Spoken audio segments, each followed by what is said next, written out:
আমার হে যুবক ভাইরা, এইরকম জঘন্য বন্ধুর সাথে বন্ধুত্ব করতে হবে না।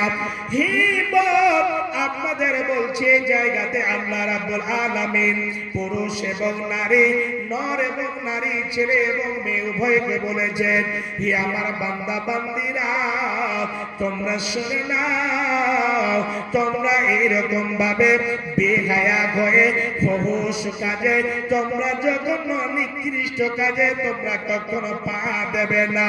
হে মা, হে বোন, আজকে আপনাদের বলছি এইরকম ভাবে, এইরকম বেপরদা হয়ে বেহায়া হয়ে আমার বোনেরা, আমার মায়েরা বাড়ি থেকে বের হয়ে একটা বড় মোবাইল নিয়ে ওই মোবাইলের মধ্যে যতগুলো নিকৃষ্ট কাজ রয়েছে, মোবাইলের মধ্যে পৃথিবীর বুকে কোনো এমন জিনিস নাই যে মোবাইলের মধ্যে পাওয়া যাবে না।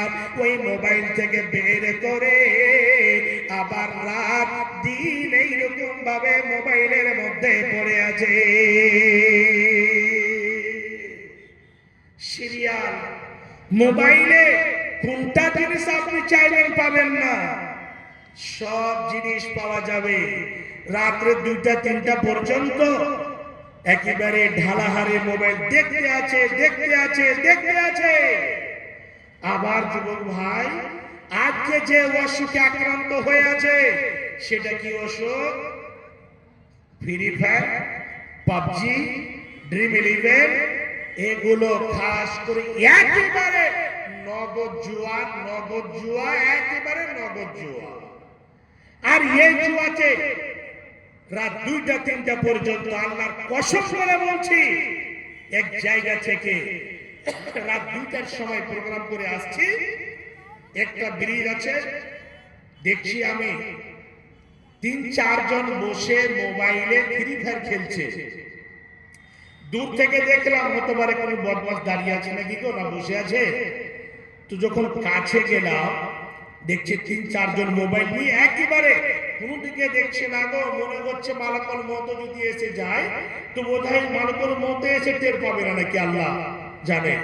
এইরকম হয়ে গেছে, কোন দিকে দেখছে না। 4 চাকার লাইটটা একদম জুট করে দিয়ে, হরেন কিচ্ছু দেখে না। একেবারে কি বলছে, ধর ধর ধর, মার মার মার, ধর ধর, ধন্যবাদ মান্নাবে। এই যে সালা আমাদের শেরশাবাদীর ছেলেরা, কি বলবো, মান্নাবে ধর নাবে এসব। মানে পরে তখন আমি ড্রাইভারকে পুছ করলাম, যাচ্ছে ভাই এটা কেন বলছে?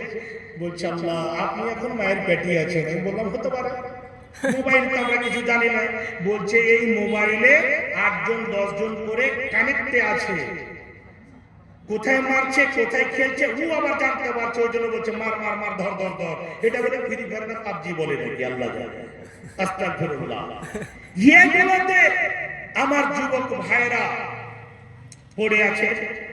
আবার একটা মদ ছিল, চারাস ছিল, আফিং ছিল, গাঁজা ছিল।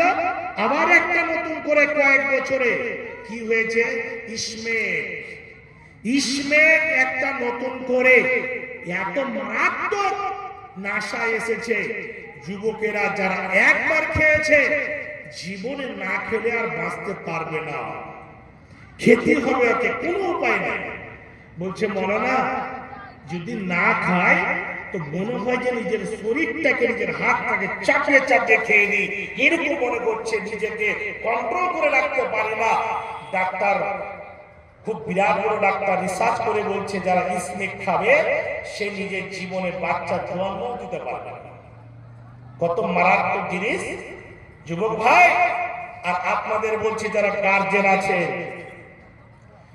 যদি মেয়ের বিবাহ দেয় কমপক্ষে এই স্নেক খোর থেকে বাঁচিয়ে রাখেন, দিয়েন না।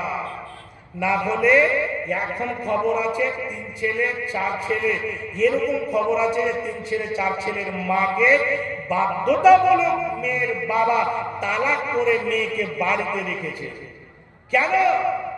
সে জানবারিগিরি করতে আছে, পশুর মতো জীবন কাটাচ্ছে, বাড়িতে খাবার নাই, কিছু নাই, ছেলে মেয়ে কান্না করছে, এইদিকে ইসমেকের একেবারে ভান্ডারে পড়ে আছে। শুনে রাখো যুবক ভাই, আপনাদের প্রয়োজন ছিল এই জায়গাগুলোকে লাঠি মেরে খুব সুন্দর জায়গাতে আসা।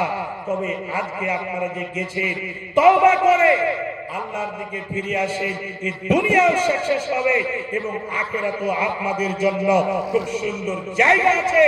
আপনাদের যৌবনকালের দাম দেন, মূল্য দেন।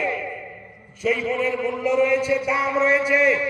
বিশ্বনবী বলছেন এমন একটা সময় আসবে যেদিন মানুষ ছায়ার জন্য তারাহি করবে, ছুটাছুটি করবে, দৌড়াদৌড়ি করবে। সেদিন আল্লাহর আরশে আজিম ছাড়া কোনো ছায়ার ব্যবস্থা থাকবে না।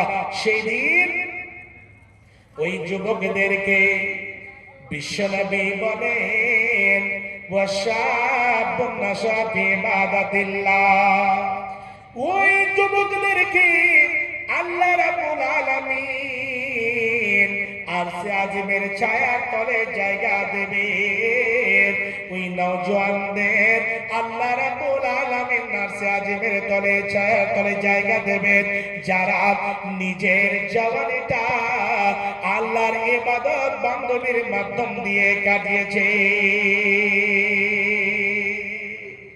যে যুবকেরা সুন্দরভাবে আল্লাহর ইবাদত বান্দেগি করবে, ওই যুবকেরা সুন্দরভাবে আরশে আজিমের ছায়ার তলে জায়গা পাবেন। যুবক ভাই, আজকে আপনাদের সম্মান কতটুকু রয়েছে, কিন্তু আজকে আমরা নিজের সম্মানটা বুঝতে পারলাম না। আল্লাহ রাব্বুল আলামিন তার জন্য সুন্দরভাবে আমাদের জানিয়ে দিলেন, প্রকাশ্য ভাবে হোক বা লুকায়িত ভাবে হোক, বান্দারে তোমরা জীবনে এইরকম অবৈধ কাজে পা বাড়াবে না, সেগুলো কাজে নিকটে যাবে না। চুরি করা তো দূরের কথা, জেনা করা তো দূরের কথা, এইরকম যতগুলো নিকৃষ্ট কাজ রয়েছে সে কাজগুলোর নিকটে যেতে আল্লাহ মানা করেছেন। এই যে দেখুন, মদ এমন একটা মারাত্মক জিনিস।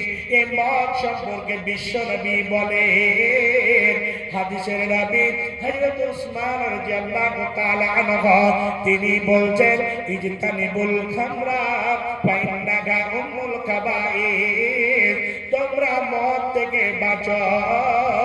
কেন? এই মদ হচ্ছে সারা পৃথিবীর মধ্যে যতগুলো গুনাহ রয়েছে, যতগুলো পাপ রয়েছে, সমস্ত পাপের জড় হচ্ছে মদ।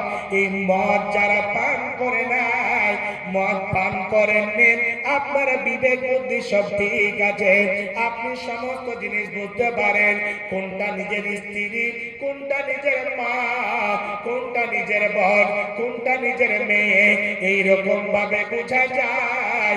কেন? আপনার বিবেক বুদ্ধি ঠিকঠাক রয়েছে।